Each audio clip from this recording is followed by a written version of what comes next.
신명기 14장 말씀을 읽어보면 너무 이런저런 이야기들이 산발적으로 이렇게 묶여져 있어가지고 도대체 이게 무슨 말씀을 하고 싶어 하는 것인지 감을 잡기가 어렵습니다. 그런데 오늘 이 말씀을 하나로 묶어보면 이 분명한 뚜렷한 메시지가 있는데 너희는 여호와의 선민이라는 것입니다. 그래서 2절에서도 너는 내 하나님 여호와의 선민이라 이렇게 말씀하고 있고, 그리고 21절에서도 너희는 너희 하나님 여호와의 선민이라 그러면서 너희는 하나님의 자녀이니 너희의 삶이 구별되어야 한다라고 이렇게 말씀하고 있는 것을 보게 됩니다. 이스라엘 백성들이 40년 광야 생활 동안은 다른 것 아무것도 신경 쓸 필요가 없었습니다. 왜냐하면 광야에서 하나님과 자기들밖에 없었기 때문에 다른 사람 눈치 볼 것도 없고, 다른 사람이 어떻게 사는지, 또 다른 사람들 속에서 자기들은 어떤 모습인지 전혀 이런 거 체면이나 이런 거를 신경 쓰지 않아도 됐습니다. 그런데 그들이 가나안 땅에 들어가는 순간 이제는 이 모든 것이 이제 그들에게 문제로 닥쳐올 것입니다. 다른 사람이 나를 어떻게 볼 것인지, 내 체면과 또 다른 사람들은 어떻게 살고 있고 또 어떻게 행하고 있는지, 그들 속에서 내 모습은 어떤 모습인지, 그러니까 상대적인 그런 어떤 비교, 이런 것들이 들겠죠. 그런데 하나님은 이제 가나안 땅에 들어가서 여러 족속들과 나라들과 함께 섞여 살 때 분명히 기억할 것은 너희는 여호와의 하나님의 자녀라는 것, 선민이라는 것을 꼭 기억하고 살아라, 이렇게 말씀하고 계신 것입니다. 과거에는 우리가 초등학교 다닐 때 신체 검사를 하거나 명절 때가 되면 이렇게 목욕하는 것이 큰 이벤트였습니다. 그래서 큰 가마솥에다가 물을 끓여가지고 초등학생 하나가 들어가면 폭 빠질 만한 큰 나라에다가 물을 받아놓고 목욕 한번 하기가 어려웠죠. 그러니까 몸을 닦기가 어려웠습니다. 그러다 보니까 이렇게 지저분하고 코 올리게 친구들도 많고, 또 우리 자신들도 이렇게 오늘날처럼 쉽게 씻지를 못하다 보니까 사실 냄새도 나고 몸에 이도 있고 그랬던 것이 사실입니다.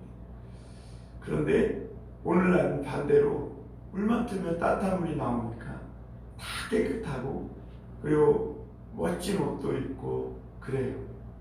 그런데 사실 오늘날의 사람들의 마음과 영혼은, 육체는 과거보다 깨끗할지 모르고 멋져 보일지 모르지만 그 마음과 영혼은 옛날에 사람들보다 훨씬 더 더럽혀져 있고 불결해져 있음을 보게 됩니다.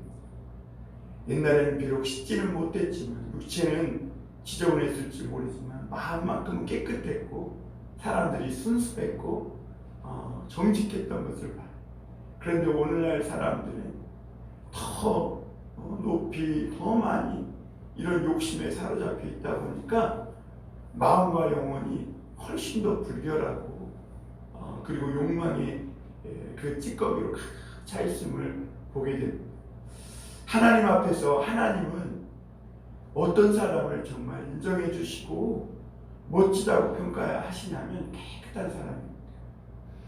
존 스토트는 리더의 자격으로 다른 무엇보다도 정직하고 깨끗함을 이렇게 뽑고 있습니다. 지도자가 되려는 사람은 다른 무엇보다 정직해야 하고, 그러니까 투명해야 되고 깨끗해야 한다, 이렇게 하고 있는데, 하나님의 백성들은요, 이 온 세계 가운데 제사장 나라예요. 그것은 하나님의 자녀들은, 그리고 하나님의 백성들은 온 세상 속에서 리더와 같다는 것이죠.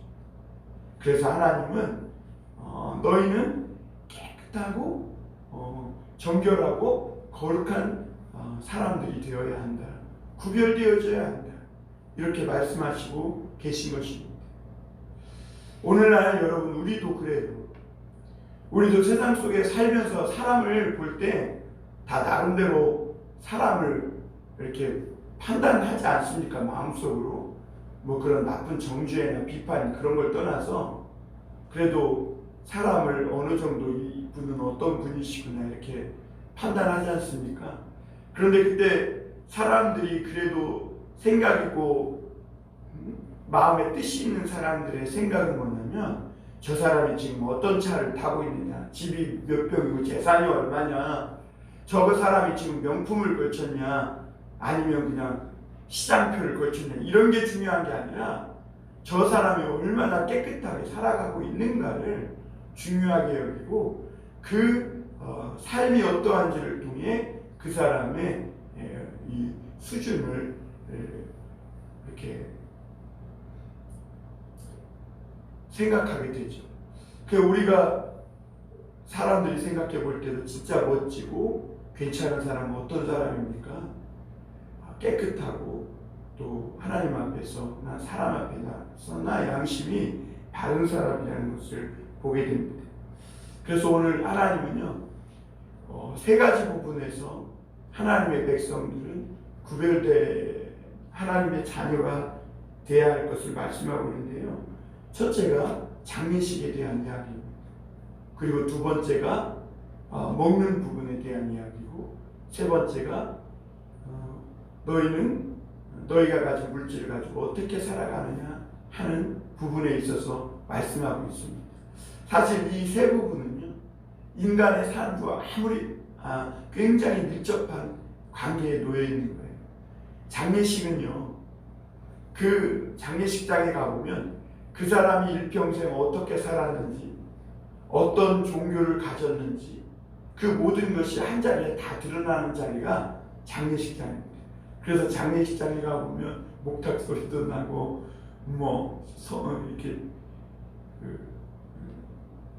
천주교 믿는 사람들 그 사람들만의 특징도 있고, 그리고 하나님을 믿는 성도들의 장례식장에 가면 성도들의 장례식다운 그런 모습이 있습니다. 오늘 하나님은 너는 하나님의 자녀이니 1절에 보니까 죽은 자를 위하여 자기 몸을 뱉지 말며 눈썹 사이에 이마 위에 털을 밀지 말라 이렇게 말합니다. 이것은 이방인들의 장례의 풍습이었고 그때 그 가나안 땅에 사는 여러 족속들의 풍습이었습니다. 이방인들의 장례 풍습 중에 특징은 뭐냐면 자기 몸을 해하는 겁니다. 그리고 자기 이마에 여기 털을 이렇게 밀어서 자기의 슬픔이나 또 이 마음을 과도하게 표현하면서 애도하는 것인데요. 너희는 그렇게 하지 말라는 것입니다.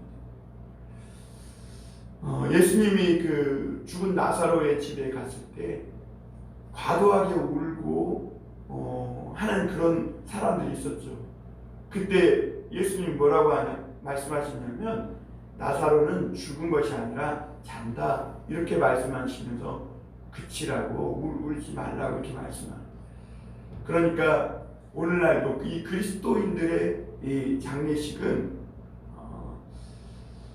슬픈 자의 죽은 자의 슬픔을 위로하고 애도하는 것을 넘어서 하나님 나라에서 그가 가진 그 소망이 있음을 확신하는 자리여야 한다는 것.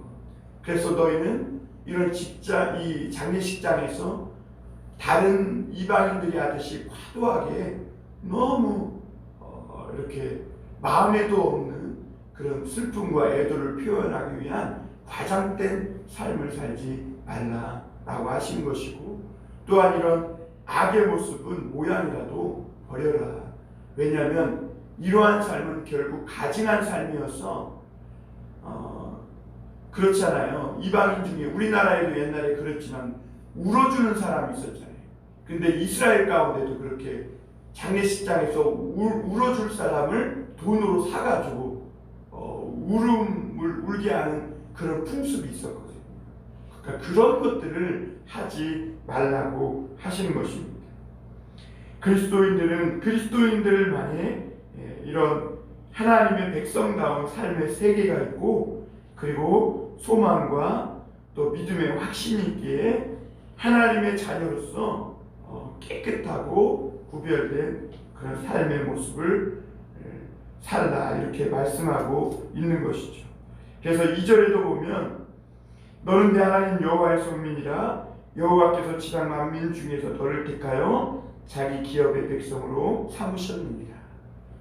그러니까 믿는 자들의 장례식은 어떻게 보면 슬프지만 그러나 그 안에 희망과 소망이 있고, 완전히 절망적이고 낙심한 그런 애도가 아니라 함께하지 못한 이별의 아픔이 있으면서도 장차 하나님 나라에서 만날 것을 확신하는 소망 가운데 치러지는 그런 장례식이 되어야 한다, 이렇게 말씀하고 있는 것입니다. 그리고 3절부터 나오는 말씀들은 먹을 것과 먹지 말 것, 정한 짐승과 부정한 짐승에 대한 이야기인데요. 이 말씀은 우리가 어디서 봤냐면 레위기 11장에서 봤습니다. 레위기 11장에서 하나님은 이스라엘 백성들에게 그 율법을 주시면서 그들이 먹어야 할 것과 먹지 말아야 할 것, 먹는 문제에 대한 이야기를 하고 있죠.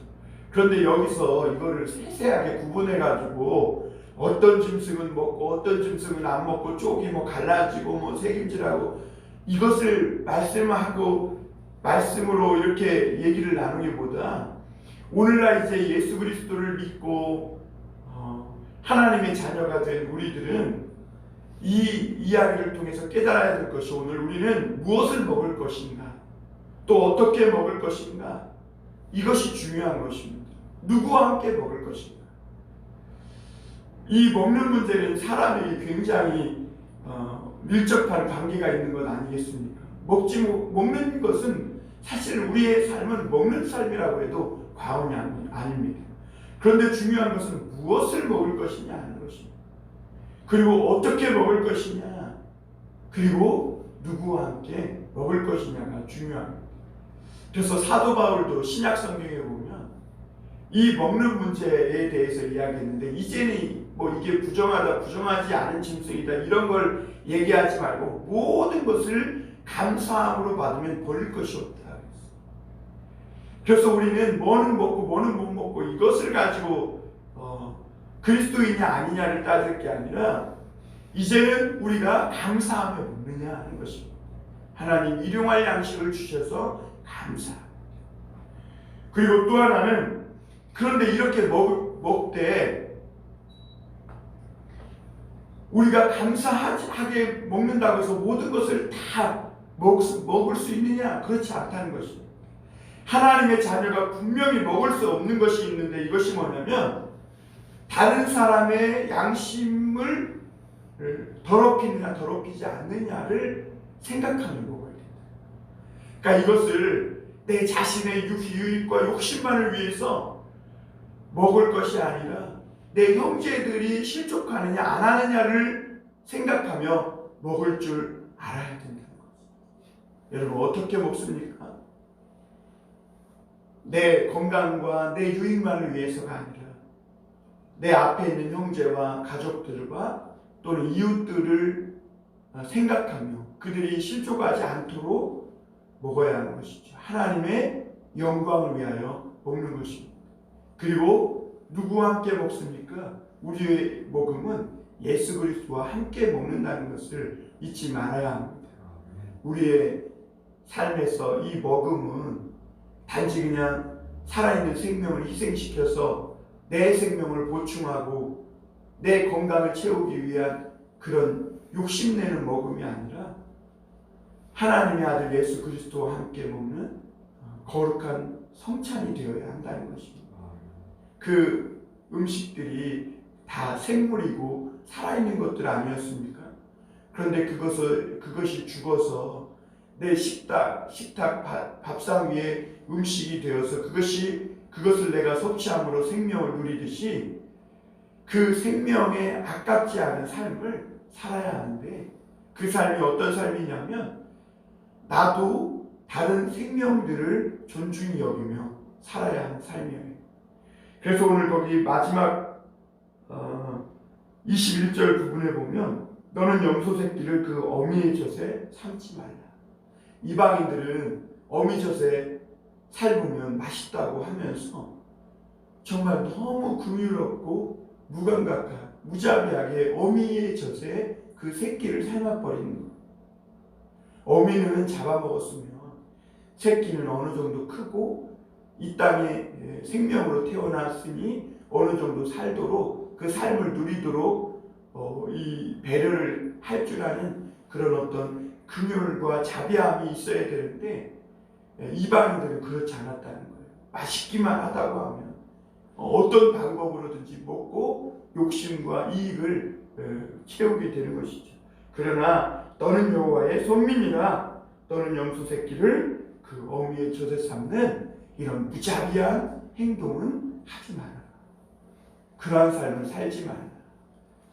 이렇게 작은 삶의 일상의 한 부분에서 구별되어져야 한다 말씀하고 계신 것이죠. 마지막으로는 하나님이 11조에 대해 이야기하고 있습니다. 이것은 대표성의 원리를 이야기하는 것인데요. 11조는 하나님을 믿는 사람들에게는 세금이 아니라는 거예요. 오늘날도 하나님께 내는 세금처럼 여기는 사람들이 많은데 이 11조라는 것은 그게 아니라 하나님의 자녀들은 모든 것이 다 하나님의 것이고 하나님으로부터 왔다고 믿고 살아가는 사람들입니다. 그래서 욥도 주신 이도 여호와시오 취하신 이도 여호와다 그랬어요.